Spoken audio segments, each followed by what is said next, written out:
crucial, losing your duo from effectively full HP because you want to tunnel out and save mats. It's great to have those extra resources, but it's not worth losing the duo, particularly as you're starting to close in on that top 15. You need every point possible. Again, this is one of the best duos in Europe who has yet to qualify. They're one of the ones on the list trying to do everything they can. Kyoto goes down, Star Peak goes down, Schmecky fires an RPG towards the high ground, which knocks Provoke and Majin. Osmo bonks his head, but catches himself now in the zone and will get enough time to pop his big pot. Another big thing is the zone's actually bouncing back to the original 5th zone location, so a lot of recycle builds being used. Osmo's low now, drops all the way low. Broke back, gets his back broke. No chance there for him. Going to be moving up to another mid-ground layer to stay safe. Wood builds at the moment, which are a little bit weaker, but he's going to be looking at all angles at the moment to see what he can pick up. Yes, Provoked going down as well as Aimsons and Take-8, and we have our top 10, so 5 placement points for everyone. Good 180 out of Osmo, finds Zol and gets some of the builds, but not enough. He's looking to see what else he can find. Sees the ballers on the low ground, but he's looking to go aggro because he doesn't have a lot of builds. 2 left, 1 left, none left now. Needs to find whatever he can. Looking for the shot, gets blasted, but he sends one right back. 115 to the face. Flutter Boys, did you hear that? That's Osmo coming for your spot, doing everything he can. 8 players left, 6 duos remaining, and there it is. Spoiler goes down, so we have our top 5. It's all about the Elan's, the victory out, and brilliant from Osmo, ducking back out into the storm, gets Tamir, gets the minimum amount of builds, gets all 13 of them, but still playing the low ground. 6 duos left. 5 duos remaining, 6 players. There's 1 full duo left, and Osmo's looking for a great edit down. 1, 2, 3 strikes. You're out, Harmy, and that was the other duo. We'll have a solo match if he can clean it up. Conversion comes through. 95 HP now, Shy. In the zone now, it's the last circle, 9th one closing in. 40 seconds, Osmo finally goes down to Majin. Majin moving up, Jurg on the high ground, Pepper down below. It's a solo game at the moment, 1v1v1v1. Jurg making sure his lair is secure. Pepper up on the mid-ground lair. Majin getting pressure now. Pepper on low HP. Majin taking storm damage to get his heals up on a trap. It's his though. He moves in. Pepper going down. Risk versus Majin on the low ground. Jurg looking for pressure from height. Gets those combat shots onto Majin, who gets dropped into the zone. Gets a quick pickup from Risk. Taking that risk, getting the reward. Jurg now on a lot of HP and shield, not taking tick step. Imagine with the surprise factor low on mats, can he get it done? 3 left for him. Or Elims, he tries for the 50-50, but Jurg comes in. S2V wins at the end of the day. Very dope stuff there. Well done there from Harambe and Jorge Q, closing out there and matching the score of Majin and Provoked, putting both those duos at 34 points after the match. Again, we saw the leaderboard. It was 41 to 37. These are all duos who are up towards the top, but the action doesn't stop. Hopping into the 3rd game here, we are also into the final hour in Europe, so we're getting down to those last games. You can see it, closing in on it. I apologize, a little premature there, but 103 left. People getting towards the back half and the back thirds of their games. 49 players left, 28 duos. Yeah, these games are stacked. Looks like every single game so far has had that Storm Surge active, and these placement points are coming in around the 7th, 8th circle. So you have to be able to survive, have to keep your duo alive, have to manage your mats and your heals all the way through. Impact Fixie going up a few layers, looking for any more vantage points, any more sight lines he can block off. A launch pad coming in as people start to rotate to that 5th zone. A little bit early, but the zone just started moving. Ballers all around. A lot of open pyramid edits as well, as Fixie takes a few shots but has those shields available, going up for another big shot up or another build up. Alliance Powder goes down. So as we said, these early rotations, then the cutoffs, they're huge in terms of picking up free elims on people moving. And somebody just tried to force that box as well with that flint knock. Fixie being not about it. Powder is getting enough space to be revived there. You can see that in the top right corner of your screen as the rotation comes out. Not a single player dropped on that rotation so far. We are still at 49 left, and this is kind of the proliferation of those heals. You see more people carrying heals, carrying shields. It allows you to take chip. If you get chipped on a rotation, no longer out. Good wall replace there from Shaw, and Nira getting into Noisy's box. Can they get the wall again as he gets to take it back? Does get it. Can they get the stairs in? And they do. Noisy and Arctic Dangerous going down. Well done from the EVD duo. Even with all this mobility, these guys now know the meta. It's week 10. Everyone's already caught up. You have to be able to go for these elims when you have the tools, when you have the pressure and that ping advantage as well. Shaw on full HP, Nirwa at full HP as well. Both sitting on a few elims for each other on pops. 25 people left alive. That Storm Surge is going to start ticking as well, as we haven't gone down to that 30 30 threshold just yet. A lot of action on low ground. Ballers still available to a lot of people as well. And no, one thing you do talk about that ping advantage, it certainly does not hurt to have the better internet going in there. But shout out to SEE and the Vietnamese team being the first one coming through there and putting on a show last night. And I think it's actually something that's a little bit more mitigated when it comes to duos because of the strategies that end up going through, where you'll have one person forcing the wall, the other person trying to replace, or the other person isn't actually trying to get the wall right there, but they're trying to get the stair in first so then they can get the wall there. And you get to start playing games like the double combats, looking for the player in the sky there with the shadow bomb. As you see, their storm surge is active. We'll need to go to 30 players, and they got the knock onto Haibuzin courtesy of the storm right before taking to the sky. Looks like these guys are at the very highest point of this rift as well. They get to make the final decision onto where to land. No pressure from them at all as you look over. Not that much going on in mid-ground to protect height as it's getting shot out by Rapti. No elims coming out just yet. Everyone playing very, very safe and tunneling very well at the moment. Crew just gets powdered down once again. Scribbly Doggy now looking for any other shots down below his mid-ground tarp layer. That's an option a lot of mid-ground bases have. They can look down anywhere in their box, just protect the top and look for any squeeze eliminations on the bottom side of the map. And we're going back on this rotation so you can see how Scribby and his teammate just immediately turn backwards and start editing through their tunnel. Now they can just slowly edit backwards and fire shots. Stink goes out, they spray shots towards it, but it is actually Lanuf who gets that knock. Killigore does go down as well. Lanuf and Clinton had previously qualified, but are doing their best in here. You see Violin in the top left as we get closer and closer to the placement threshold. Kazuna and Scribby, good job cycling out right now. Lanuf does end up going down, as well as a Supremacy Attack, who was in that top 10.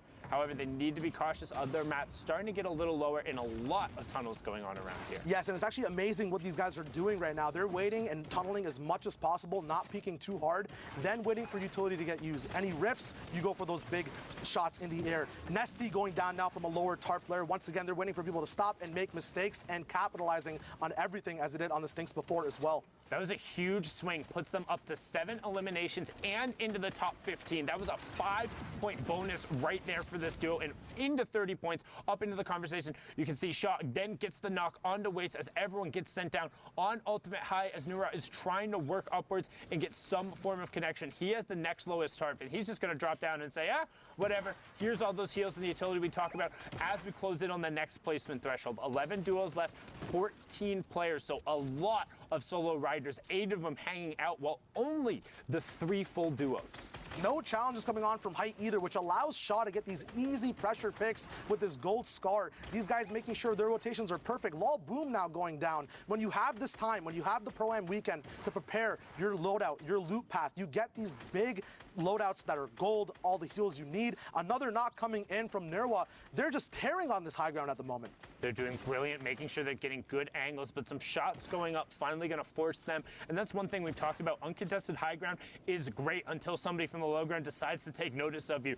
You are the only one raining down the shots. However, cover yourself up and just reset. You'll get that advantage back. As you can see, Nura and Shaw doing a brilliant job of this, but look at the chaos on the low ground. Right now, you have Nura in your top right, Scrib Doggy in your bottom right, the rest of the action on the left side as Nali gets taken down by Kazuna, and we have our top 5, so it's all about the elims and the victory route as Violinin finds Fixie right after he gets Papsy. 3 duos left, drop down ends up coming through. Scrib Doggy, will he find it? But instead, Nurok comes in late to the party, cleans up 1, cleans up 2, and that is it. Shaw and Nurok take home the victory royale. 10 eliminations, 44 points, putting them in contention again. We're into the final hour of Europe. We're right there. These are the matches that decide those last spots. 4 are up for grabs, Shai. That's it. 4 left. It's all around the world, man. Low, mid, and height, everything getting contested. Juice to milk for eliminations on every single layer. And Shaw and Nirwa just played it perfectly there. We see the chaos of all these builds, all these layer switches, people just trying to survive. It is the last week as well. Everyone's just trying out their honed strategies over these 9 weeks of preparation. They've had solos and duos. A lot of people splitting up, playing with new duos as well. We've seen that a lot in NA East, as well in EU. As we get into this next game, Issa and Camo on the low ground. Yep, and you can see that controller duo trying to represent and do everything they can. Issa having already qualified for the solos camo, trying to find his way to New York City. Can they make it? And this is actually one of the thinnest end games we've seen so far, with 39 players left, still 22 duos, so a little more action going on the mid game. As you can see, representative Issa and Camo's 8 elims right now. Super impressive, and there you go. Finally now into that last hour. Third time was the charm, 56 minutes remaining. And again, if you are just joining us and it's one of your first weekends watching, it is 3 hours or 10 matches. The semifinals were played yesterday, and the qualifying spots are in the top right. We have already seen the BES duo advance out of Oceania and the Trigger QQ duo from Vietnam take home the spot out of Asia. Which 4 will join them in Europe? And who do you got your eyes on, Shai? For me, at the moment, I think that Shaw is just playing amazingly right now. I also think that there's going to be a lot of chances for Camo and Issa to pop off as well. They've been up and down in the leaderboards at the moment, but as we can see over here, these high elim games, if you get 1 or 2 pop-offs, you're right back into the running. There is only an hour left, but everyone's already experienced in playing their 10 games, knowing that, hey, if we're behind 2 or 3 games, we can play a little bit aggro here and then catch up with those big placement types of games later on. So hopefully these guys and their game plans work out. We'll see what's up right now. A little bit of a sneaky game coming in, a 4-gun loadout, which we don't see too much from Issa, with combats, ARs, drum guns, a very AR-heavy medium ammo loadout. Low people as well on mid at the moment. A lot of calmness. When there's not too many people in the server, you have these stalemate moments where a lot of people get to have a lot of information. Now, this is good for 2 reasons. One, the people who are boxing up know a lot of things about one another. But the bad part about it is that if everyone has information on everyone, there's so many more sightlines that get abused and used for eliminations left and right around the whole map. Yeah, it's much harder to manufacture eliminations in this circumstance because everyone is used to playing. And it's kind of nuts that we've gotten to the point in Fortnite where 39 people in a 5th circle is like, oh yeah, you know, that's not that dense. You know, it's fine. You got some room to move around and work with. But like, normally the reason people say play for late is because when you get so chaotic, if you are deliberate and you're able to get your rotation down, you will get opportunities to pick off other players. And you can see there just how aggressive these guys have been. 1,102 damage above the Storm Surge threshold. Again, that will turn off once we get down to below 30 players. As you see the launch pad come out, no bonks there. Thought about challenging for height instead. Gonna go far side of the zone and box up and turn. Camo now missing his partner, actually. They finally get together once again. He's going to be boxing up, waiting for any elims to happen. These guys have 8 elims together in total. Heavy Snipe coming into onto the box as well in front of him. No follow-up, though, as it's not possible. These guys are on split layers, although that's very good for sight lines and different vantage points. Sometimes the synchronization can get desynchronized when you're not together with your duo partner. Stay with your buddy. Particularly, it's week 10. Come on. Like, how many times, like, unless your name is Mongrel, like, trying to just 1v2 the rest of the lobby generally hasn't worked out for a lot of players. And right now, Issa and Camo recognizing that, getting back together, still on 8 elims, and now they're going to try and kind of level out the loadout. Interesting to see him dropping the heavy sniper in favor of still running the double AR, but I'm Trash living up to his name there as Issa just blasts him with the combat shotgun. Can't poke there, can't challenge against one of the best players out of Europe. Gets the conversion over, and we're closing in on that top 15. Very, very smooth build over there to get right back up to his partner. But no, these guys are split now. Issa going on for a 1v1. Camo getting a nice low tier or low ground lockdown on his enemy. Max going down on 60 hertz. You got to up those hertz, but you got to see these people coming. Camo moving around. Issa popping off on his lair as well. These guys are owning the whole server, making sure everything's getting shredded down on numbers. Ash going down as well. The finish is coming out. These guys have collectively done so much damage. Drop-offs. It's chaos. Mods going down. What's happening over here, Sunday? 15 elims now. He just ran up to 15 elims, and notice how he's constantly checking his side. Can make it 16. Zaito goes down as well. Who says you need a teammate? He says, Mongrel, who? My name is Ghost Issa, and I'm here to make a play. Camo's in a box. What's in a box? It's the Ghost duo. They want to make it to New York City. They want to go together. One isn't enough as we're closing in on the top 10.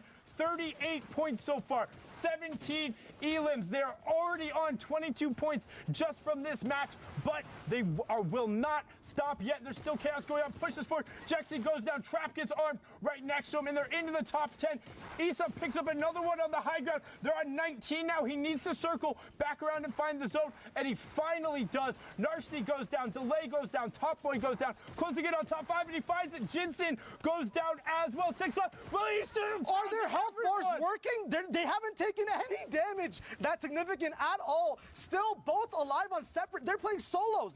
Guys, you queued up for the wrong mode. What's going on? It's 9th circle, 8 people alive, both on separate layers. Still 3 stinks available for pressure, doing their own thing. Back-to-back intensive goes down. The workout's too much for him. Another sting going on height to help out his buddy Issa on low HP. Camo, finally these guys are getting put in check. Issa taking stinks. 1 HP. He goes down. Can Camo clutch up? A mini coming up. The enemy pops in with a heavy sniper. Mark bringing down their big rain, but so many eliminations as we move on to the last 1v1. Alphen up with Mark going and bullying the last solo player left alive. Issa's big rain going down. Camo also going down as well. Alphen with a big combat shock.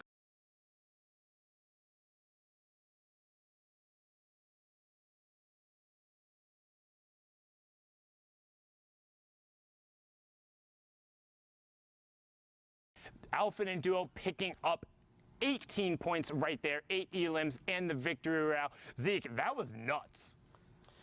Sundown, that was absolutely insane. I mean, first of all, it's so awesome to hear Shai's voice and hear how incredible he is at casting. Let's just... A great first cast. That was great beautiful. First cast, especially in that game with Issa and Camo. Controller lords, you got to think with another pop-off performance like that. Yes. They could be potentially contesting for a spot. They could be the only full controller duo to qualify for a World Cup. It is the last chance for any of that to happen.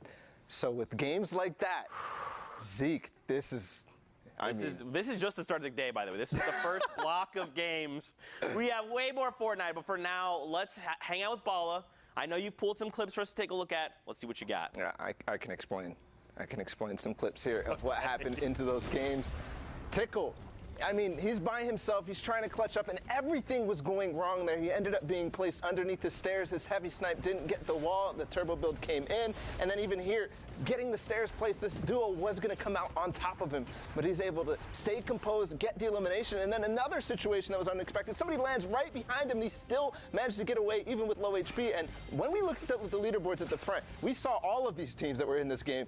Here, Orc and Andalex on high ground. They use the chug splashes to recoup a little bit before Intellect unfortunately gets a little antsy, jumps out, and that's going to be the end because both Andalex and Orc are looking down on top of him. Here, Osmo goes on a tear with his teammate Milan.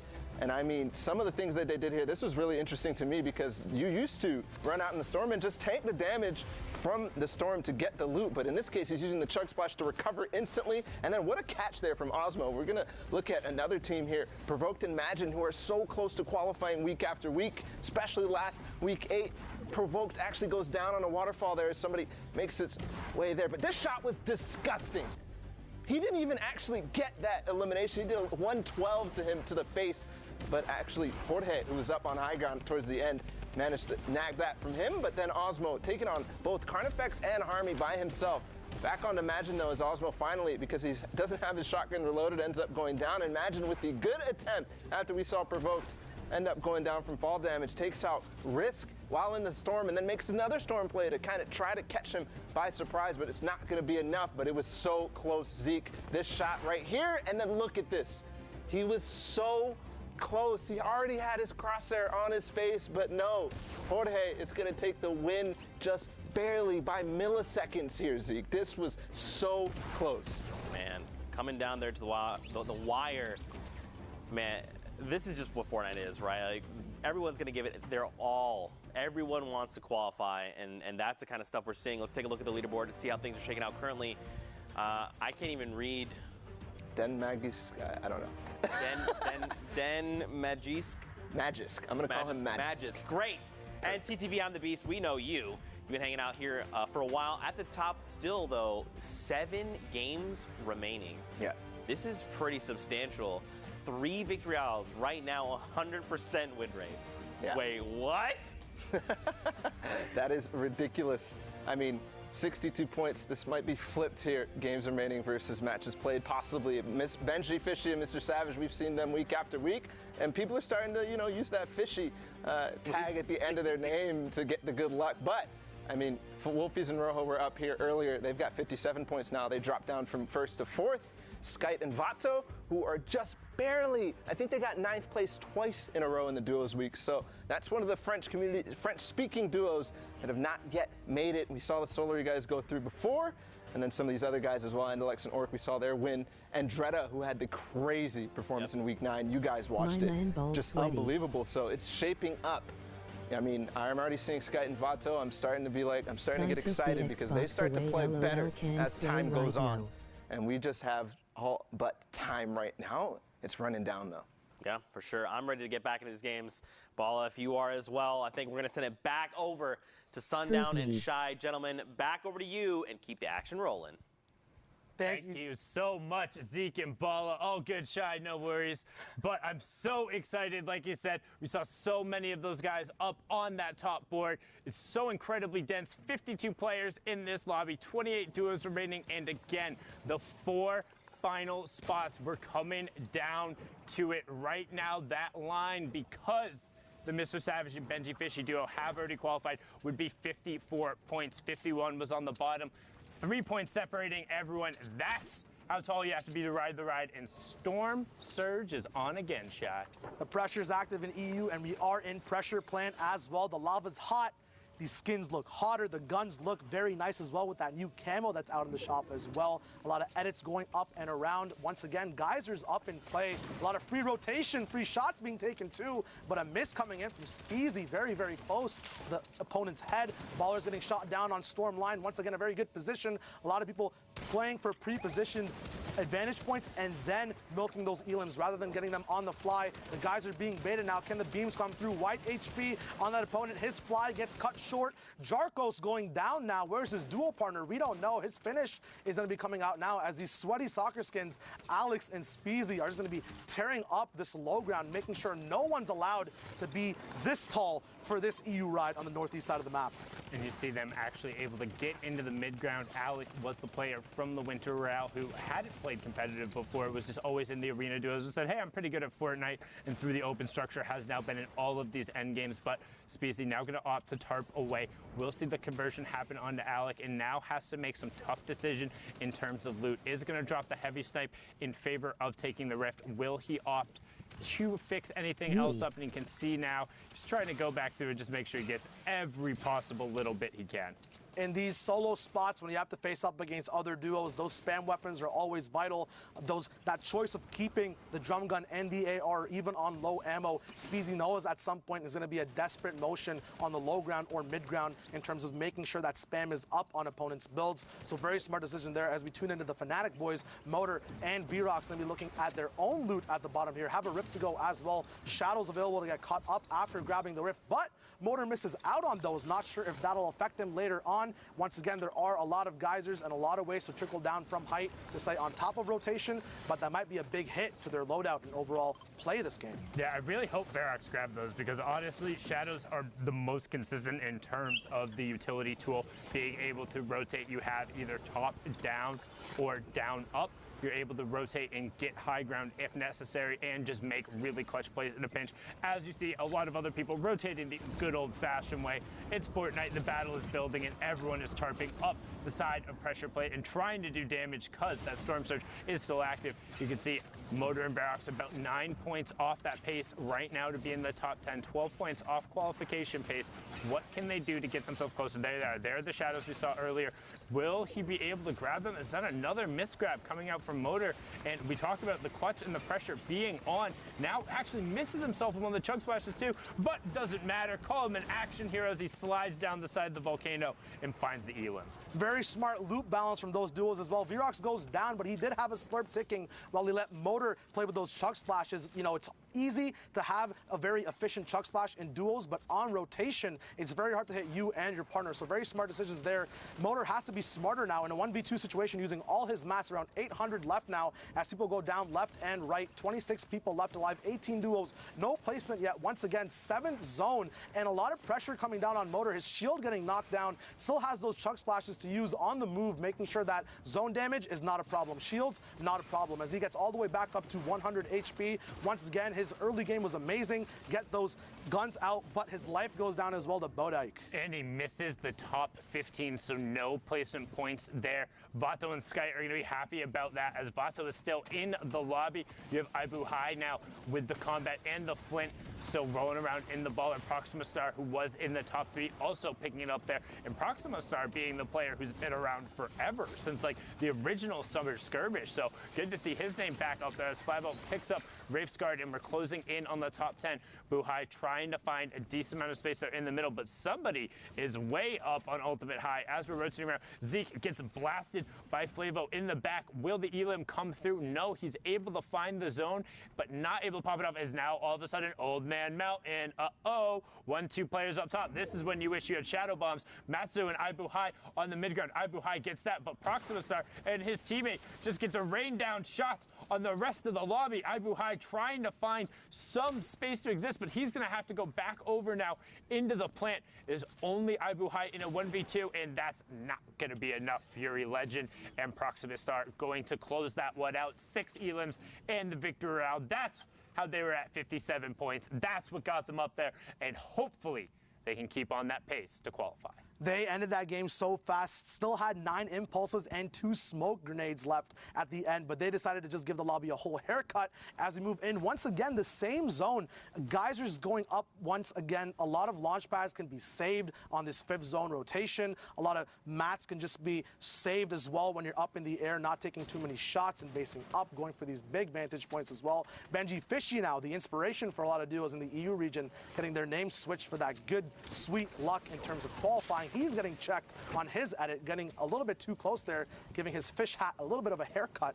A lot of heals being used on that as well. Could be a mistake that proves fatal at the end of the game. And one thing I do like, though, is with how many more shields there have been in the games, is players are taking more risks. They're poking out more. They're looking for more trades. They're willing to go take fights, because it's like, hey, if we don't get everything here, it's not the end of the game. As Rickolas finds a great double snipe onto him, that's what we talk about, always making sure you cover 2 layers. So what are they going to do? They're going to disengage down and over 1 layer and make sure they're boxed up. They are already very close to the safe zone, not quite in it, so we'll need to rotate just slightly over, but have the guys that are there to do it. I mean, this lobby's stacked. You see Crew, Nairo, Milan, Osmo, Chapik, Snowda, like, jeez. We get in these last 4 games, and the games only get bigger with better players over and over. Aqua in here with Nyrox as well. We're going to be tuning into their super dope position up top on this hill. Going to be cutting off a lot of people rotating from mid-ground. They're going to just have to rotate early, though. They're not in zone just yet, dropping just a few layers, but every layer you do drop, that's a box saved on mats. So moving diagonally this way is very smart, but also risky, because you have a little bit less of protection from front. You just saw there Nyrox trying to get double sniped off of his position, but is dynamic in his box, saves that up. Utility now getting split from each duo, making sure each person has a nice exit plan in case that fire alarm sounds in their game and stuff hits the fan. Nyrox going to be looking out, up and around for any vantage points. 5th circle to 6th is that kind of stalemate time where you can look for picks. He gets a nice 33 damage shot on a duo moving down bottom. Aqua looking through his pyramid, looking for any information up on the map as well. Yeah, and they're just trying to chill. They're just trying to hang out right now, doing everything they can to keep whatever amount of space and to get over on the far side of the zone right away. And that's one thing we've talked about a number of times. When these moving zones come in and you have utility, you want to pop it, get far side, box up, and then turn and see the rest of the lobby. Here's a prime example of it. That's white damage. Going to follow it up right away with the stink grenade. You don't get away from that. He's going to continue pouring down the pressure, and that is Blood X of E11 going down on the side. Brilliantly done, but can they convert onto it? The Storm will move past it, so they want to go over and try and get whatever mats as well as that siphon on it. Once again, EU is so good at just using their utility and following up with the shots. Nyrox now going down, unfortunately, could not cover his head up top. Very still smart plays there, playing off of his thing, saving that last one until he had damage rather than just using it for an impact in the game. Always make sure you're milking the most out of the stuff you have in your inventory. Benji now still alive with Savage, looking for a reload while the wall goes down. Very unfortunate there. That small mag size of the infantry rifle proving to be fatal in terms of getting that elimination point. Benji and Savage now in the same box, and caught up in a big community rift. Chapik's going down, getting knocked all the way. Not sure in the rift or beforehand. That Elam coming through though, that shield will go back up once that server starts moving and the storm goes over that down enemy. So he actually got knocked because that was the shot that he hit right before on him. That was the 87 tick. The storm ended up then ticking him over and then getting it. That was that extension where it's a minute after you've damaged someone. But we have our top 15, so 3 placement points going out to everyone. The Fishies getting those as well, so on 5 points so far from this match. And also still 2 shadow bombs with a lot of mats, so they're going to be able to play for late as Andretta gets picked up. So did get the top 3 points going there from top 15, but not anything more there. Majin and Provoked on the mid tarp. You see I'm the Beast and Magisk Pulse on the high ground above him. Takeoffs just below. Zappy and Red Rush, another duo who have already qualified, just below. Anonymous 27, not to be confused with Anonymous 72, just below Dementos here as he's tarping towards the side, trying to make it into the top 10. A lot of mid-ground tarps coming out now. The zone will start moving in more awkward ways. A little bit of time for Dementos at the moment to see if he can put pressure down up top or down below. Putting vertical pressure upwards as a mid-ground tarper is very, very hard. His duo is down, but does have 6 eliminations. Pay over there. These guys have 8 in total. Looks like it's going to be 9 now, unless, no, it was just a finish on Dementos.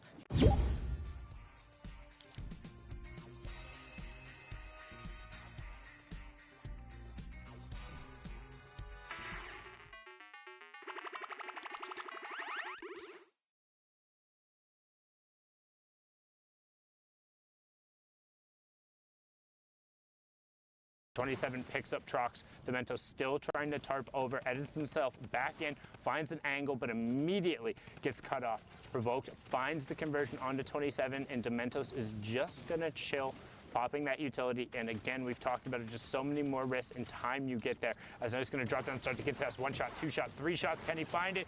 4. Finally gets it after using 6 of the 10 combat shots there, but stops Provoked and gets him into the top 5. That could end up being huge, but Pulse and I'm the Beast working top down right now. Look at the chaos on the low ground. Tohaj being picked up by Benji Fishy, and Evade ADDZ adds, closing him out there. Another player who has played in the skirmishes before. Beast trying to find whatever space he can. Dementos blowing up.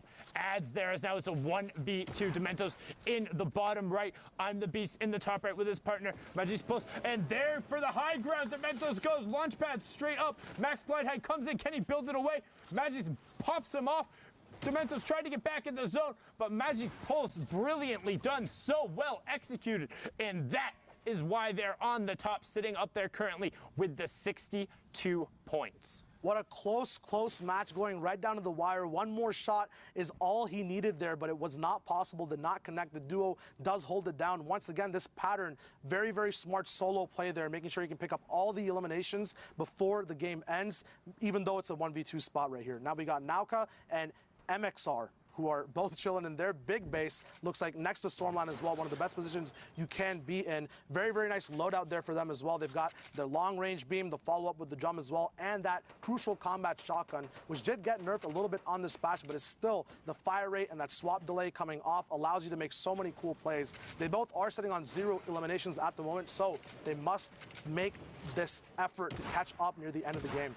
Yeah, and just one thing in terms of the combat shotgun change, I feel like it's kind of mitigated just because of the removal of the shotgun timer. It ends up allowing you to kind of do, a lot of people call it the TPU Classic, where you're ramping out and you're able to effectively tarp and shoot at the same time with very minimal amount of exposure. And I think it sort of makes up for the slight change in the range in terms of the tiles and how much damage it does. So the combat still being very, very, very strong in the current meta, but you can see MXR being able to push in, trying to find the conversion. Is some pressure from above and just goes for it. Gianni Jr. showing why he's not Gianni Sr. being taken down there outside the top 20. No placement points for you and a lot of time wasted in that lobby. just a dope reaction there to look up and then look straight up or straight ahead of himself. MXR just carrying that fight right there. Yuntos and Ryu now getting focused by the whole server. Very unfortunate when this happens. Stink's coming down as well, so that's going to be a very, very hard situation to get out of. Ryu now going down. Heiko getting his third elimination, putting him and Ono Kill together on the same or on 4 eliminations there, making sure their points get counted up. 35 points total at the moment. That placement point's going to be coming in 4 more duos coming down. 35 people left alive, so that zone surge will also be an option as well. Yeah, and that was a high-value stink. And that's one thing you talk about, you know, it feels really unfortunate when you're getting focused by the whole server, but the reason you're getting focused by the whole server is because you're in an obvious 1x1 that was just rebuilt without priority on the next zone. If everyone is going to focus you, it's much easier to just pile in. You can hear the Rift go off left eye, trying to hit it, trying to do everything he can. Will end up finding it there. Storm Surge is active as we have 18 duos left and 34 players, so pretty much everyone has a buddy with them. And then, yeah, absolutely. This is going to be a stacked team-based endgame at the moment. A lot of 4-gun loadouts also coming in together right now. Dan Zizzle going down on Shadow Nades. A lot of multiple high ground tarps. A lot of them go down. Cazorla is going to be up top. 1 Shadow Nade left on Heiko at the moment. Andre going down from Cazorla's high ground pick. He gets finished off. Heiko gets that big reward off of it. The mats, the utility, campfires as well for the end game. Pickaxe is coming full swing, making sure every wall is theirs before they set on the next move. Not quite in zone yet, but that tunnel will be very, very proficient. We're talking about those combat changes as well before. That also changes the range of engagement, as now we have more ARs. The style of the game and how it actually flows as more people are basing up to shoot rather than shooting on the fly if they're not going to be able to box fight, changes the way people move around the map as well. And it kind of has given a little bit of a resurgence, what we've seen so far, to the drum gun. It allows the drum gun to have a little bit more of that mid-range feel to it, to where it is going to out-prioritize the combat shotgun, whereas before the drum gun very much so got forced out in terms of effectiveness as we hit our top 15, so 3 points going over from everyone, because why run a drum gun when you can have an FSA rifle and then the combat? But now there really is kind of a space that's between, like, it's closer to like 4 to 9 tiles where the drum gun just shreds. And even now you can see, boom, tack AR, turn about face, 2 elims right there for Johnny Boy and Cazorla. Brilliantly done. Once those will end up tick over, they do have the top 15 as well, as Dan Sizzle gets forced out of the lobby. Proxima Star also gets down and everyone gets pulled up into the sky. We're closing in. Boom, top 10 next placement threshold. 6 chug splashes still left. We haven't seen them use to their full potential just yet in these endgame storm heal-off scenarios. Proxima Star not going down, the high ground star of the last few games that we saw. A lot of wood builds means that these spam weapons are going to pack a wallop, as Johnny Boy gets another knockoff on Ibuhai, the baller player we saw from the other game as well. These rapscallions being sneaky, moving around in brick, metal, and wood. A lot of these big mats now finally coming out, making sure that spam gets stopped down, but more pressure vertically being put down as lair switches come down from their opponents as well. Johnny Boy getting that pickup, maybe not the elimination there, as Ono Kill also gets another one on top. Yeah, and it was a really good try from Janus there to disengage, dropping back down, but unfortunately wasn't spotted. But Team Queso lighting up the top left as Zohan was able to find 3 elims, make it a 4th, as the Spaniards are just fragging their way almost into the top 5. But now Cazorla doing everything he can on the side of the zone. Johnny Boy is still up as well. Great 130 shot in the immediate replace. Kind of upset he didn't try and follow it up right away, but he does. That was Fury Legend. Proxima Stars duo is going to get taken out and outside of the top 5, so that's 2 points is leaving down there. 1 chug splash is tossed out there as we're closing in. 9 players left, 6 duos remaining, Shy. Yayas has all the pressure on him now to get that last placement spot. He is low on HP, but it is kind of free for that. Once again, it goes through 4 duels left now. MXR still alive. His dual partner as well is going to be a big fight on the low ground, and 1 person confirming things from the high ground. Low ground, though, we do have almost 11 chug splashes available as these boxes get bursted into. Ono Kill going down to MXR. Another quick flick. Yayas going down. He tried to come off from high ground. Maybe he ran out of mats, but nothing worked out for him there. A 4-gun loadout. That heavy sniper still being available. Priority reload on it as well. 3 duos left. Looks like Nauka is down at the moment. MXR moving up on the highest priority ground right now. There might be someone higher than him actually at the moment. Heiko and Johnny Boy on the bottom as well with Cazorla. We'll see what they can do. MXR is going to be controlling this fight at the moment. Heiko, these chug splashes coming down from Johnny Boy and Cazorla. They have so many to use amongst themselves. They're finally going to run out. They're going to be a little bit late on the storm. Heiko going down. Johnny Boy and Cazorla are going to be fighting it out against each other as well. MXR is going to be pressured from the top. Johnny Boy goes down. Cazorla now has to avenge his dual partner and see what can be be done here. Both people taking storm takes. MXR coming down, but the heavy sniper is not enough as Cazorla wins that game out all the way, tarping in from that low ground position, making sure he pops off at the right moment, making the best decisions possible, clutching out that game for his duo partner. It was all about the chug splashes. You called it early, but he hung out on the low ground, and even though he got the siphon, EMXR was not able to close out the match just because he held zone, had the chug splashes, and had everything he needed. And that's something, again, a new mechanic. You can throw it, you can use it on your teammate, but because it's instantaneous HP, it changes what has now kind of been something that's been really solid in the meta for a long time. When you get to endgame, you know, hey, like if a person has a campfire plus bandages, I can do this. Or if I take one tick, I can get a med kit out. Or hey, if I get a siphon under 50 HP, like I'm guaranteed to close this match out. But it's just not enough. And now we're going to throw it back into the studio to Zeke. Thank you guys so much, man. European action just never disappoints. Again, Sanan describing the chug splash recent edition. I think there's still more to this we haven't seen. I think players are still kind of developing strategies with it, and I want to see how they continue to improve upon using that splash. Now, of course, guys, before we go to break, let's take a look at the standings together. Let's get a sense of where things are, because we're moving into this final block of games. Right now, as it stands, the Lestream duo of Skite and Vato are sitting in that #1 spot.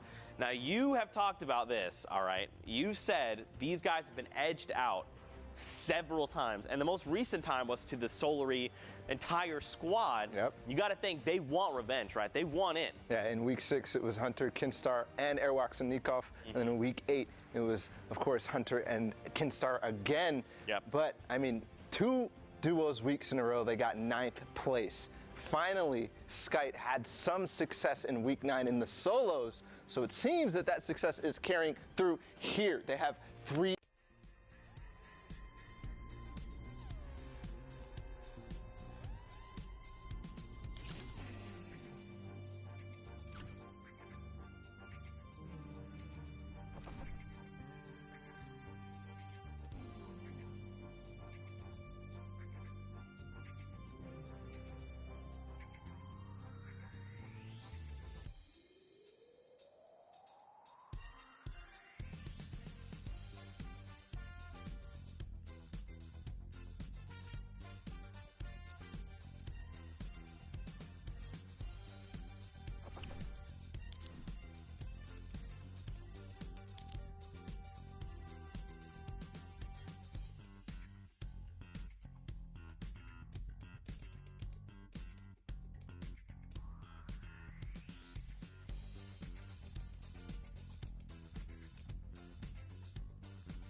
because of the position they were put in. They couldn't rotate early. So here, staying together, making, oh my goodness, he found got a rift. As I say that, the rift to go, the almost most valuable item at this point in the game, because not only are people rotating in the congested zones, but they're not looking up, because that first portion of the movement, everybody is looking to see, where do I need to go next? And they've got a great bird's eye view, right? They're slowly descending on. You've got Alpha there going to drop down, but look, so now they're going to make the decision. We have to contest. Oh, they knocked out. Someone just brought the entire structure down. It depends on what they decide to do. Look at Stompy. He's already trying to contest for the high ground, and Shinken had to stop for just a moment to get that mini off. He's got the Shadow Bomb, but I don't think he wants to use this right now. He gets cracked from behind. The Slurp is still ticking right now. He's just got to get himself into safety. He doesn't have any other utility baller like a campfire that would help him right now. Yeah, but possibly Stompy does, and he's right on top of him now. So great, staying together. They're glued to each other, almost in another elimination. First finding it before moving out. He gets stuck in the cone, but he's got to cover himself first. Does end up going down the zone. So perfect play here from Shinken, and he's moving forward. And they did get in the top 15 just now as well with those 2 eliminations. And just the way that Shinken is like fluidly chaining eliminations back to back. And remember, if you don't finish that player off, there's a little bit of time before that siphon comes through. There's a player in the box! It doesn't even matter! Nevi gets shut down! They're on 11 eliminations right now. They're about to hit top 10. Bala, they're playing out of their freaking minds! Nevi, one of those players who was towards the top, him and his teammate from Evade, and getting shut down here from Stompy and Shinken, 2 people who have already qualified, who are not playing for qualification spots, but playing for keeps. Right now, they're showing off why they should be at the top of the leaderboard, and we just talked about it. We were like, where's Stompy and Shinken? Because there's nobody who's qualified at the top of the leaderboard like we're used to seeing, but maybe after this game, things are going to change, but the Heavy Snipey coming in. Heavy Snipey? Snipey, yeah, absolutely. Snipey coming through. Now, don't forget, they're also at 66 points. We've seen 3 duos now with that point value. And look at this, Stompy's got to chain together these eliminations. Shinken is down, but it's okay. Stompy's been in positions like this before. He knows how to clutch these games up. The campfire is rolling, Bala. He's getting back in that rhythm. Getting back in that rhythm and achieving top 5 right there, that last placement threshold before the Victory Royale. So all he has to do. There we go, the key to all doors! Oh my! Okay, I'm gonna lose my freaking voice after today. I'm telling you right now, Stompy and Shinken are putting on a show. The European queues are done as well. It's a free-for-all right now. Also, Pewds goes down a rocket from up above, Bala. Just barely dodging that. And now he's up to 10, 15 total for this duel. It's a 1v1v1. He's hunting the player down on low ground, but he can't get in the zone. I think that's going to be the end because Katsus is looking right at him. Now, has the Chug Splash. The RPG just barely is going to hit the wall in front of him. Using the Chug Splash and the Campfire, I don't think it's going to be enough because the player up above probably has more in the tank, but he's going to come down. Is it going to happen? No. Massey is going to win that game against Cactus over the heel off there, and that is just an unbelievable sequence of events. We followed Stompy and Shinken from the beginning, and look where they ended up. 15 eliminations, the most out of any placement thresholds besides the Victory Royale. That is a performance for the ages and a reminder of why we need to be scared of them going into New York City. That ain't no little tiny thin pancake, bro. That's a big old beefy pancake covered in delicious syrup. You like to see it. But of course, guys, there's more Fortnite action. We've got more games hopping in right now. Got Dervig and his duo partner. They've got their eyes set on another duo sitting in a box. I believe they've got double heavy snipes. That's why we'd ping this out. A single shot's going to come out and wait for it. Okay, so they're going to break this wall. They want to get a little bit of a better vantage point. That's smart, right? Because they're over that little lip there. Nope, they're not there. But now you've made you've made the heavy sniper known, right? Now this other duo is like, well, they're looking to take shots. You know, the panic launch pad. I don't necessarily know if that's panic. Right. They are in the side of zone, making their way in, and you can see now Drivig and his teammate Waldo are going to go in, but he box fights indeed, gets Wetbra right out of there, no chance to react at all. And that is something that you can catch people by surprise is they're trying to make that rotation, right? They're trying to figure out what their plan is to go forward. And because of that, they're all looking around. They're not paying attention to the fact that they're not covered. They're not paying attention and listening to the fact that there's a heavy sniper coming in or just a pickaxe even from one of the most obvious locations right above you. And I mean, you saw them separate for a moment, him and his dual partner, and now they just use that rift to reposition and get to go close back together. You got Marcote here and Squalls K. got Marcote here has got 6 eliminations. Again, this is almost unusual, Bala, because I feel like, you know, semifinals are typically the day where you find a ton of players sitting on mountains of eliminations, right? Borderline double digits at times. But on finals day, very rarely you see that happen. You see eliminations be picked up toward the end, right? When you break that placement barrier and then you're like, I'm just going to catch people making late rotations. But that's not been the case today. You can tell players they're ready. They are so hungry. They want those tickets. You can almost feel the pressure that they're feeling, that they're playing with, right? The high eliminations, they have to go for it because it's all or nothing right now in this moment. There's only 4 spots left up for grabs in the EU. That isn't much out of all the players who are playing and out of the top 1,500 that made it from semifinals to today. That's right. And remember, we recently saw the highest point value we've seen is 66. So we know that's like, we'll say top 10 at best right now. But look at everyone in the sky all hanging out. May have been a rift to go, a community launch pad, a potential guy. Yeah, the vents are right there over by the hot spots. Right now, Alpha and Mark, they're just chilling, trying to find more eliminations. Any at all would be helpful. They find one. That stink bomb coming to great effect as players start to make all their rotations, and it was a perfect opportunity to use it because, as we saw, there were so many players in the sky, and those players in the sky are all going to end up being low because of everybody else looking right up at them. So a good opportunity for a lot of people to find eliminations there, but I'm going to opt to Rift as they start to get pressured and as the 7th zone starts to move. This is going to be a little bit weird, right? Because remember, we're fighting in that biome that's like forest, the big tall trees. Depending on where we go, they could potentially land on the top. Let's stream Vato there in the bottom right corner for just a moment. They're in this game, and remember, they are looking to qualify. Wolfies and Rojo, we saw them earlier, right? They were in top 5. Yeah. They're still here with 65 points. For some context, when we first checked in on the leaderboards, it was Wolfies and Rojo who were in the top spot, but they did get overtaken by Vato and Sky, so this might actually come to a head. Those 2 teams facing off in this game. Here's Wolfies getting in that box. He's going to take out Jachu from behind. But his teammate coming through with the trap, not going to be enough because Wolfies, the quick edit's going to go back on top of him and does find the elimination. Precious goes down. Even using the turret there, I mean, I'm wondering if that was a panic or an accident. But it's going to work out perfectly because if anybody was playing down below, he actually doesn't have to spend a cone there. It's not going to go down. It gives you extra HP on that floor. And look, dude, they're still in this. Sky and Vato, they're in that middle ground tarp. They're actually going toe-to-toe with Wolfies and Rojo right now. This is the duo that they're fighting. So look, they actually have 70 points. This is now the new highest total we have seen. So it must be another 2 points coming in. They've hit top 10. The next threshold they're looking at is top 5 Bala. It's coming down to the wire. And you can see how careful and calm they are playing. They're making sure that they spend the time to use their heals, use their items, because if you don't use them, you're going to lose them. And finding one that's Dryvig who goes down, and they're still pushing for that top 5. They're still pushing towards that victory royale and looking really good while doing it. I thought that was Wolfies and Rojo. I thought with my heart of hearts. I believed it.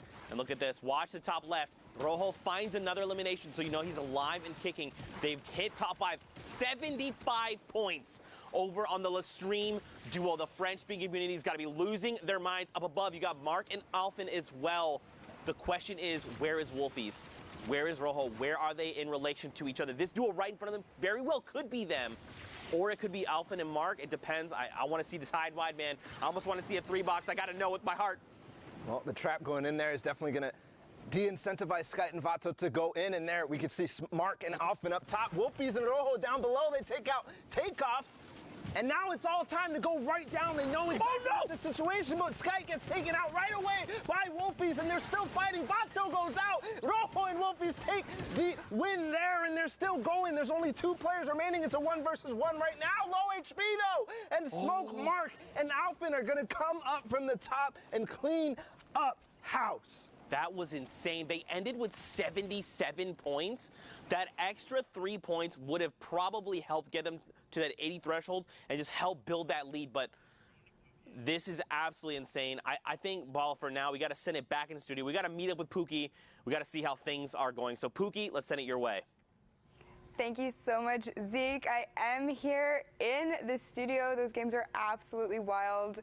EU is, like always, not disappointing, that is for sure. But I am joined with my good friend Sundown. He has got some clips for us. I know you got a little bit of Stompy. Can't wait to see that. Show us what you got. Yeah, let's actually jump in right here with some of the duos who have been popping off so much today in the last block. First off, we had the VAR duo of Refscar and Hackscore being able to put a ton of work on the mid-ground. So first, you can just see catching the players who are trying to rotate through, putting the legendary infantry rifle to work, finding Comey there, but watch what happens on the rest of the mid-ground tarp. That's one thing we talked about, being ready to fight at all times. Catches Booth right there, 0 ping, won't save you as Refscar, then immediately edits around, checks another angle, gets the cleanup on Idrakil. That wasn't his knock, but the materials that he ends up getting from that was huge. But Hackscore is then covering the other side, is able to get the other part of the Valhalla Vikings duo, and now they're going to work. Benji Fishy, one of the best players in the world, going down on the backside, brilliantly done, and Hackscore picking up another one on the Impact Fixie, fragging his way into the top, but wasn't able to close it out. Tux now, on the other hand, was a one-man wrecking crew here. Just watch him going to work on the backside of the storm and putting the combat shotgun to work. I mean, for me, you can tell it got adjustments there with how Tux is just lasering people. And then that shot was so good, catching Nipsey in shadow form as he dropped down around the side, and he wasn't done yet. Again, we've talked about the power position that is the high ground when you're able to work from top down, close the bottom of the store, and Tux and Vorin just close out here, making sure he's phased through the floor to get Edwin. Now, we've seen a duo trying to qualify. Here's a duo who has already qualified and are potentially one of the best in the world for this part of the competition. Now, got the trade off there. Shinken gets the revive onto Stompy. He's sitting currently at 4 elims. They're on 6 right now, but let's start counting, because Stompy is going to go to absolute work, and this is just catching people in rotations and being aware. The quick double right away pushes them up to 8, and that was Melside too on the backside of it. Now they're up to 11 because Shinken was able to go to work, but the revive on Stompy ends up being the difference because he's able to push through. Finds Mashus right there, now up to 12 as a duo. You will see Shinken go down on the backside there, so Stompy is just going to continue being a one-man wrecking crew on the tarp, up to 13 as a duo. Heavy snipes his way in, doesn't slow down, and continues pushing the pace, picks it up there, but unfortunately wasn't able to close out for the victory route. Stompy putting on a clinic, showing why he's able to contest for the very top. Now, as we talked about, the queues are closed, but we're not done yet. We want to see those final matches and what's left, Books. For sure. Now, interestingly enough, I had the opportunity to speak with Stompy the other day. You know, we exchanged a little bit of back and forth about how he's feeling for World Cup. Him and Shinken are practicing 12 hours a day. They are going into this hard, and from what we've seen, it certainly shows. But you know what? I can't wait to get into more games. Zeke and Bala, let's hear from you. Pookie just flexing all over us right now, talking about how she's talking with Shinken and Stompy. That's cool. I also talk to players. No, it's not, Pookie. Don't cry on us now, but it's already cried 6 times. That's a 6. All right, Fortnite fam, we are back. And we're tuning in with Pyro and Destiny's Jesus right here. Destiny's Jesus is definitely somebody that's been on a lot of people's radar because, you know, we all learn from this guy. Everybody's watching his videos because every single day it feels like he's coming out with a new technique on how to box fight or how to build fight. His partner Pyro right now, they're slightly split. See if they're going to be able to find any picks on the way in. You find Wolfie. It's not the Wolfies that we saw from the other game. So just to keep that in mind right here. Different Wolfies. So let's reiterate. We did not look at standings. But we know like 77 points is the highest we've seen at this point, right? So for Pyro and Destiny's Jesus, especially with maybe the last few games, they've got to make some really big things happening. Right now, Pyro is saying, don't even worry, fam. We've got you. We're going to pick up eliminations left and right. They've also hit the first round of placement points. This is going to be super, super beneficial for them. Yeah, and when I said they were split, I didn't actually realize that they're not even split at all. They just kind of have 2 different angles here that they're approaching. Finding picks right here. Destiny's Jesus looking down that south side, and Pyro looking over towards the east.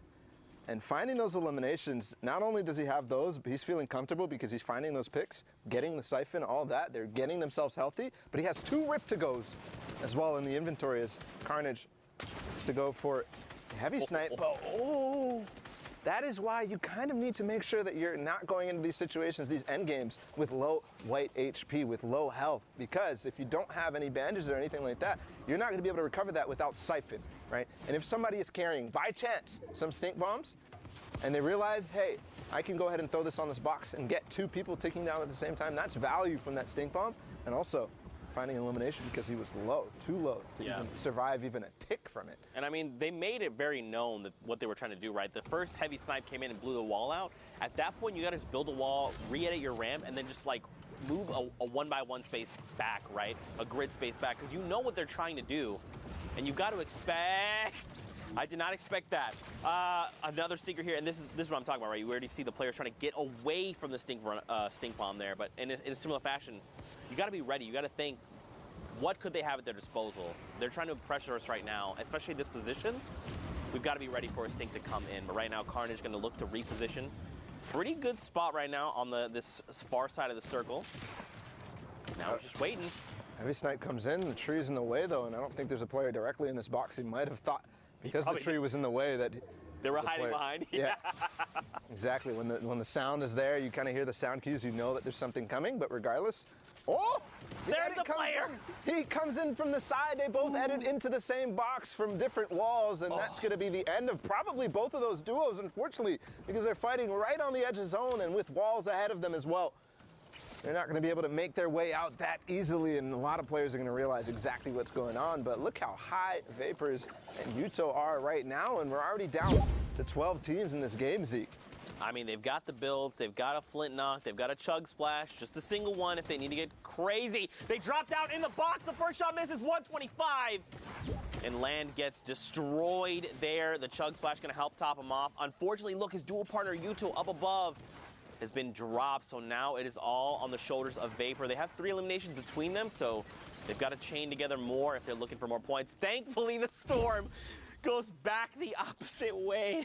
And look who actually took high ground from them. It's Destiny's Jesus and Pyro, who we saw in with before, and he still has that GL that he's been using the grenade launcher from range, finding himself one before, and actually going to find another Rift to go. Not going to be that useful right now, but that GL is going to be, because they are having a free roam range right here up on top. They can throw this GL down in so many different cracks. And did he get it in that wall? Yes, but it's not going to find any damage. Actually, somebody fighting for height right now, but with those build fight tactics that he's been working on, he's going to go ahead and crank right back up and not let him take it. But in this case, does end up taking it. The chug splash coming in. Ooh, a Rift play. This is kind of an all or nothing. They might land on Alpha and Blaster right here. No, they're going to go ahead and scoop back out of the zone, but no, Pyro lands, and Destiny's Jesus didn't, so a little bit of miscommunication right here. Is Destiny's Jesus going to be able to maybe knock this out? Because I know Pyro has something. He does find Blaster, so is he going to actually take this team on head-to-head right now and possibly put themselves in position to win this game? Destiny's Jesus making his way right back up, and this fight is for all the marbles. The spam coming in from below, and that's going to be the end of Blaster and Alpha. Pyro and Destiny's Jesus took the high ground. This is so huge. All he had to do was buy the time for the siphon to come through, and that's exactly what he did. Look, Alpha dropped all the way down. He was like, look, you know what? That entire fight is lost. And now Destiny's Jesus and Pyro can rejoin. Down below, Pablo is going toe-to-toe with Alpha. And look at this, suicide mark as well. He gets traded out. And now Pablo is in a 1v2. I think actually Destiny Jesus just knocked a few GLs down there, but he falls to his elimination right there. He gets knocked, and right now Pyro's making the slow climb down. It's now a 1v1 as Alpha goes down, but Pyro takes out Vapor, and the Victory Royale puts them at 63 points to win that game. Man, so don't forget, we've seen quite a bit of points. They very well could be contesting for top 5 right now, and that would be absolutely huge. But of course, more games, more action to tune into. We're over by Tomato Temple. Look at it. All hail your tomato overlords. Well, right now, just a recap of where we're talking about in terms of standings. You said that the highest points that we saw was, what, 77? 77. So that's the highest we've seen so far. Destiny Jesus and Pyro at 63 or maybe 64, depending on how that updates with that last elimination. They could be pushing up towards not necessarily qualification range just yet, but another one of those performances, and they very well could be. Remember, though, the queues are closed, so that could have been the last game that we just watched there. But here's Rennick takes out Mitro, and his teammate Vermax is already down, so Mitro himself did not have his dual partner Mongrel, but we already know their prowess. They've, it seems as if they've qualified multiple times for duos already, Mitro and Mongrel, so they're not worried about that. Obviously not getting a chunk of that $2 million that's spread across all the regions. But again, talking about the scores and the standings, right now you can see Frenzy and Ads are already kind of tied with that last team that we saw. Yep. So possibly and if I push remember up through this game. If I remember, it was Stomping Toshinkin, right, that had 77. If I remember correctly. It's honestly there's been so much action. If that's an assumption that we're trying to make, I think we can go ahead and make that comfortably. I think what I was also going to say in regards to that is that don't forget they've already qualified, right? So even if they're sitting at that #1 spot, that shifts the entire standings down, all right? So not 1 through 4th that are going through, but instead 2 through 5th will be going through. But right now, and that's a story in and of itself. Yeah. Stompy and Shinken, they've done it every single duos week. They have done it every single duos week. They have not missed a beat on making sure they're up in the top spots every single weekend. Man, to get and be able to get that kind of practice, right? And to keep doing it. One thing would be we qualified, we hit, the very next week we hit first, all right, then we've hit at least maybe top 10. But no, these guys are hitting top 3 the value back to back. Stink bombs right now, Zeke. I think he's going to get both from this last one. I think this is going to do it. I think his HP is going to be gone, but no, not throwing it all the way ahead, but he's going to find the AR shots regardless. So Ghosty and Jamif falling to, he actually still has 2 more stink bombs right here. That's crazy. And don't forget, these get more valuable as the circle closes, right? Because remember, this is the space of, or I guess the stink cloud is a little bit bigger than a 1x1. So as that circle continues to close, you can really be putting some people in really tough spots, especially when you're basically just saying, the entire play space you're in right now, boom, I have dealt it, you're smelling it. Classic Zekeism right there. He always gets the last laugh. But moving into the rest of this game right now, it's Zeke and Narcos on high ground. I really got to reach out to Zeke here because we have the same name, and every time Sundown is on broadcast and says his name, I look and I'm like, wait, did you say my name? Does he need me? Never mind. It's just Zeke and Narcos. Yep, that's fine. Yeah, always on high ground, always winning games, something that Zeke is not familiar with. Dang it, I was going to make the joke. You beat me to the punch. But Yarkos and Zeke are certainly familiar with it as they take high ground and hold it against Kaspersa, who tried to take it from them. Yarkos has qualified in solos, not just yet in duos, but we'll see here if the Polish duo can do it, can qualify for New York. They're at 57 right now. We saw a couple of players that were ahead of them in terms of points in this game.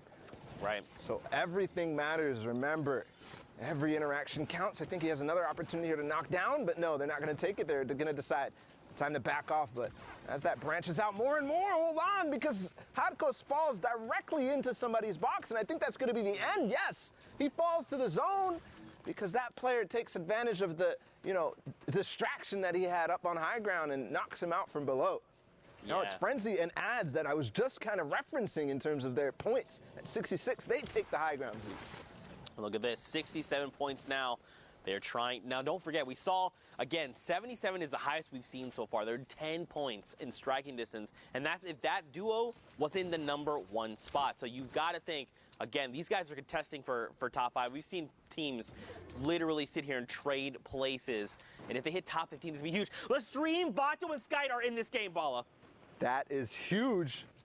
And they're at 77 as well, so as we see and update their scores. So just like you're talking about, 77 is that point to beat. Right now, they're going to find another. The cone slide comes in. It's Takeoffs again who goes down, and his teammate Andretta falls to Tux, who is with Borwin. We saw them win the game earlier.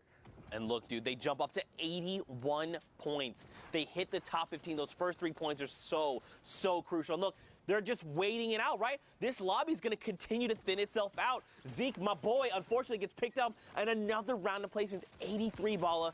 83. They could very well clutch this up and just be the point leaders. This could be it. Skite and Vato could finally, after 10 weeks of trying, after 4 duos competitions, all those weekends finally paying off, possibly here for Skite and Vato. We've seen this exact situation play out in that game that they got all the way towards the top 5 last time with a lot of eliminations racking up as well. They're playing slow, and they're making sure that they're going to get that ticket to New York. And if you watch in the top left, Vato, unfortunately, he gets traded out. He's gone down, and he gets picked up by FaZe Vorwin. And right before that, I was going to say Mongrel gets picked up. Skyte's dropped down to 18 HP. In his mind, he's probably thinking, this is his moment to shine in the sun, down to 8 HP. He has to make something happen. Even just hitting top 5 would make the difference right now, Bala. And I don't even think all these builds are his. You can see as soon as he got into the next box, he frantically makes... No! But it's Tux who took out Vato earlier. He uses the stink bomb at the opportune moment and takes out a few more. That's 7 eliminations total. Vorwin's still up, though, so he still has an opportunity to make this work.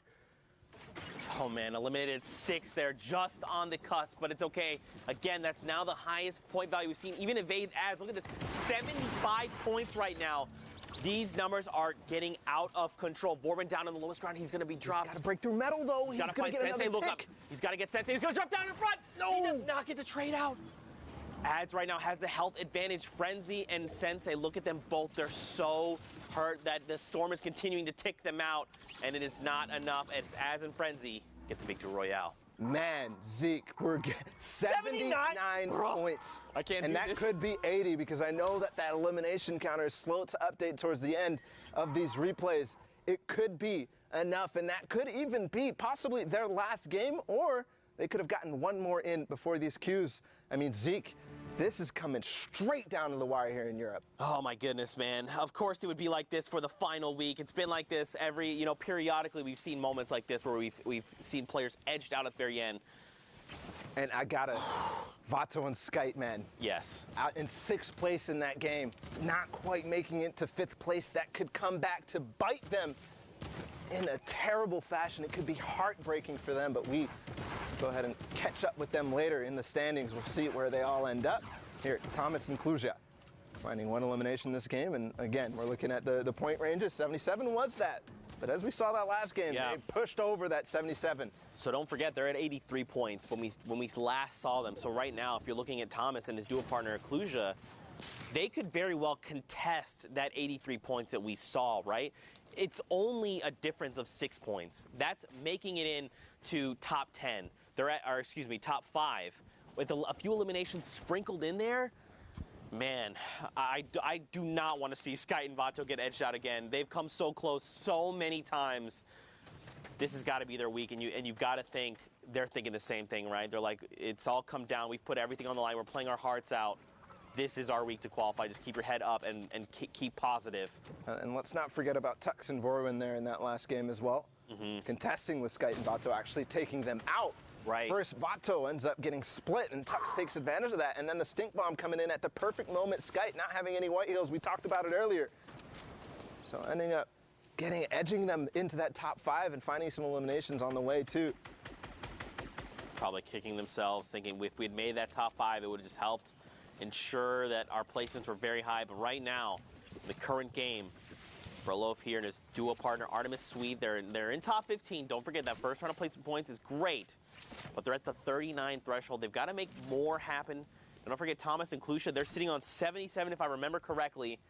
The question would be, who else is in this lobby? What other big names can we scout out? It's not just big names, but anybody who's up at the top of the leaderboards right now, because as far as I'm concerned, Thomas and Kluja are the subjects of this game as far as we've seen so far. Obviously, everybody else getting the action. Berloof here, we've already seen them pick up 1. They picked up another knock. Are they going to be able to find the elimination here? And they're holding them in zone. They're going to actually probably get this. Definitely the knock is going to be confirmed. Oh, he should have just taken the shots with the AR. He's going to get blue damage numbers over. Here we go. Isla there gets picked up, but oh, man, this is coming down to the wire. This 14 number hasn't quite changed. Top 10 is the next threshold. Well, they get knocked out. Oh, they're coming down. They got to start building down. Did they drop? Probably just a little bit of damage there, or started using the glider redeploys. Yes, the rift comes out actually for Berloof, but I don't think he took his teammate Sweet with him. No, you see only a little bit of white HP missing, so probably maybe used a shadow bomb or maybe a flint knock or something to save himself from taking the damage. But was on high ground. He's looking to see, maybe I'm going to make a play right now. No, he's going to decide I want to join my teammate, and Sweet has a perfect hole for him as he edits him down through it. It's Thomas and Kluja on high ground, by the way. Yeah, this is a game. They need to close this game out, right? Like, Yes. we know for a fact, 83, again, in case you just tuned in, that was the highest threshold we've seen for points. Kluja and Thomas, they were at 77 not that long ago. They're about to hit top 10, which is another round of placement points on top of any eliminations they picked up along the way. Down below, though, Sweet and Artemis, Sweet, and Berloof, I hope I'm saying that correctly. They're making things happen, right? They've got the 6 eliminations. They want to try and rack up as many as possible. But they are so far behind right now. And I've got to criticize the use of that second Shadow Bomb there instead of getting into the box. Maybe a misclick or something, because now he doesn't have the rotation to stay with his teammate Berloof, who does have one more Shadow Bomb remaining. They're going to have to path in and walk it in. Right now, again, top 10 is another round of placement points. Everything is going to slow down. Santo is single, unfortunately picked off right there at the edge, missing out on those points. I want to go back up top, right? I want to see what's going on with Kluja. I want to see their points right now. Berloof, Sweet, he's dropped down to nothing. Anyone could accidentally sneeze in his direction and he could get picked off. Someone finds it. It's Detox who's going to be picked off in the crossfire there. Now Sweet, again, he's ticking. It must be within a stink bomb, and he gets traded out. Berloof does. But Sweet, look, his HP jumps up, so he must have found elimination. A second before, if that player doesn't come from behind, he actually gets the siphon and probably survives there. Yep. So everything coming down to these milliseconds decision. I still haven't seen Thomas. Yes, they finally got one elimination from up on high ground. Sweet starting to use that campfire to its full effectiveness here as the zone starts to go back in the other direction. 5 players, or 5 duos remaining, 7 total players. Oh, and Thomas gets picked up. That puts Artemis Sweet in the top 5, another round of placement points. So does that mean, that must mean they both have been eliminated? Yes, they are both gone. Right now on the high ground, you've got a player, and everyone else is super huddled together, because don't forget, this play space is just shrinking right now. Stir6, his dual partner Twix, is alive. They find Sweet, who gets picked off. I love the placement of that trap, though, and the quick reaction from Sweet to actually edit his cone in a certain way so he can make it out unscathed, but still, 4 duos remaining. 1 player drops behind. They're all the same skin for some reason, and Sty6 is going to be able to find him easily. So that duo down on low ground by themselves right now against 2 more players, Nijulian and Oxy right here. And down below, Styrix and Twix are the only duo left. They immediately shut down Oxy. They're like, 1 player's pushing us, just let's cooperate, let's shut this guy down, and now they're in a 2v1. Gooden here is going to have the fight of his life, and he's on the 64 points. We've seen a lot of players hovering in that range. This could make the difference if he can find both of these eliminations and the victory royale. 5 points could make the difference. He gets cracked, Bala, down to 23-13. Oh my God! Oh my God! That was the sickest split knock I've ever seen! That could have been the sickest split knock I've ever seen, because if he got that elimination and landed, he could have gotten the siphon and all of a sudden forced this into a 1v1 with HP advantage. But unfortunately going to go out into the zone, not able to control himself with the flint knock. Just like Zeke here, a little bit of excitement there from that play. I'm melting in my chair. I'm just slowly sliding down. I'm trying to collect myself, Fortnite fan, but it's not working. Right now, next game, 62 players, 34 duos, still sliding down. 85 points from Rojo and Wolfies? Okay, guys. All right, listen. So they were slowing down when we last took a look at the standings when I was up there with you, Zeke. They were slowing down. They fell out of that first place. They're starting to creep down to that 6th, that 7th. We were talking about whether their games have been played yet, but climbing back in a strong fashion here. They've got 1 more game, and at 85 points, if they make this a big one, they could break 100 and almost guarantee themselves a spot to New York. They have shifted gears, shifted mindset, and have said, we need to punch our tickets. We need to be on the stage of the World Cup Finals in New York City. Right now, they've got 3 eliminations between them. Don't forget, top 15 is the round of placement points. They are halfway there. They've got to play this smart. They've got to find these few eliminations, like this 1 player roaming around. Oh, my God! Elite gets picked off, another elimination heading their way. And look at this, they're just looking to confirm eliminations, beam players as they can, while being as safe as possible, because look at all the resources they've got available to them. Shadow bombs, chug splashes, the combat, minis, they've got it all. They're looking to make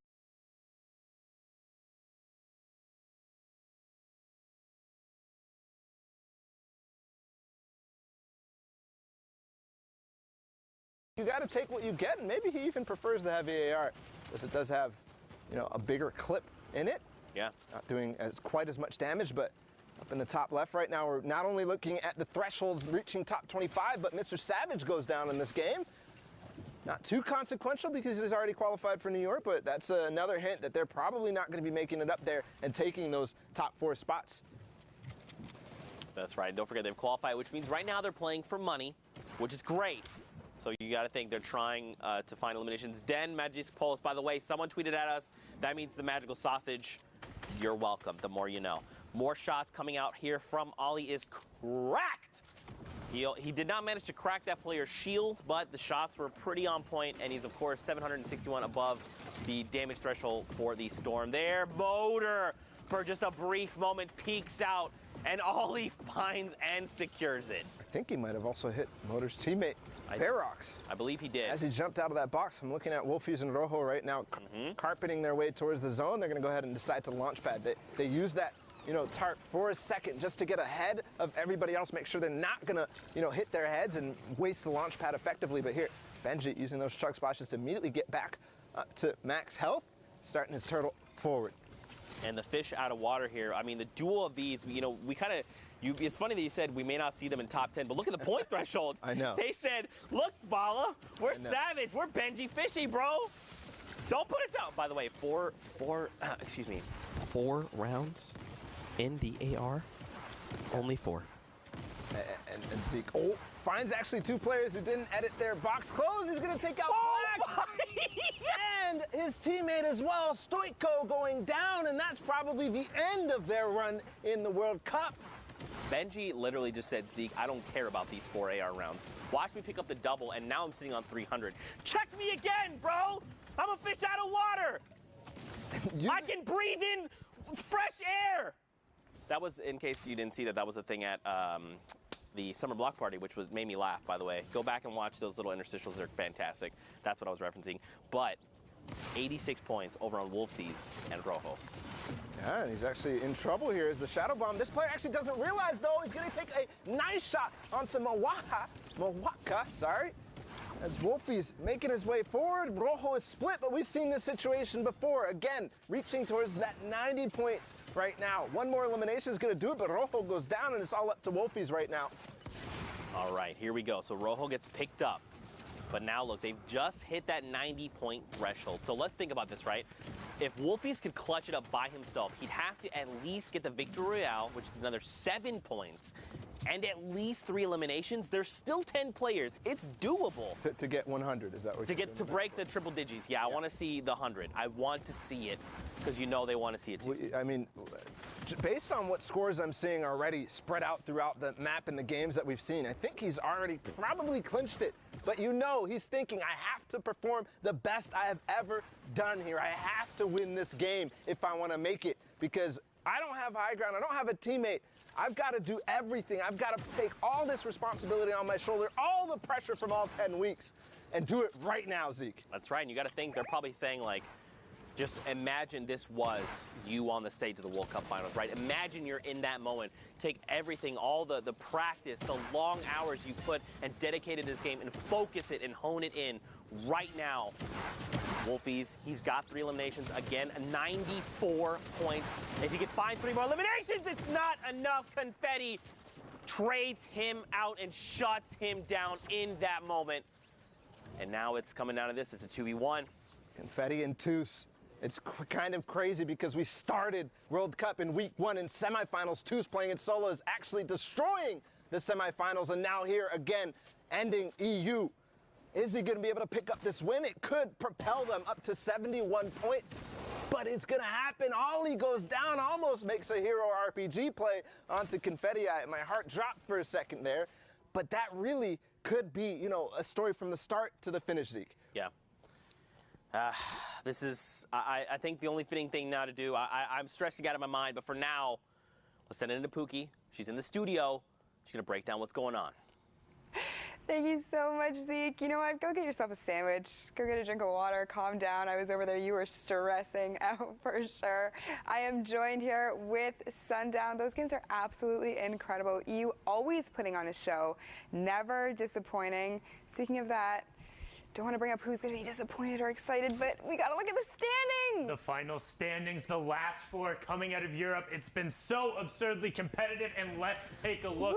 Punch some tickets going through. Wolfies and Rojo taking the top spot. Stompy Tashinkin, Benji Fishy, and Mr. Savage don't know how to share. They're still hanging out. Had already qualified, so that means it shifts down. And we got Skype, Invato, Vorin, and Tux, and then Klusha in Singularities. Thomas HD taking up the spots, 1 point separating the difference. Going through there, saw it going down. I mean, this is nuts. So many players who we've seen. Klusha getting the double qualification going through. Shinken and Stompy not knowing how to stay off of the top. Huge runs from Sky and Vato, as well as Vorin and Tux. And then Wolfies and Rojo just dominating at the start of the day, kind of falling off, and everyone was saying, oh, can they stay up there? A huge last-minute surge, $20,000, a trip to New York City, Pooks. That's massive. Congratulations to everyone who has qualified for World Cup finals in New York in July. I cannot wait to meet all of you, but we have some business to get down to, Sundown.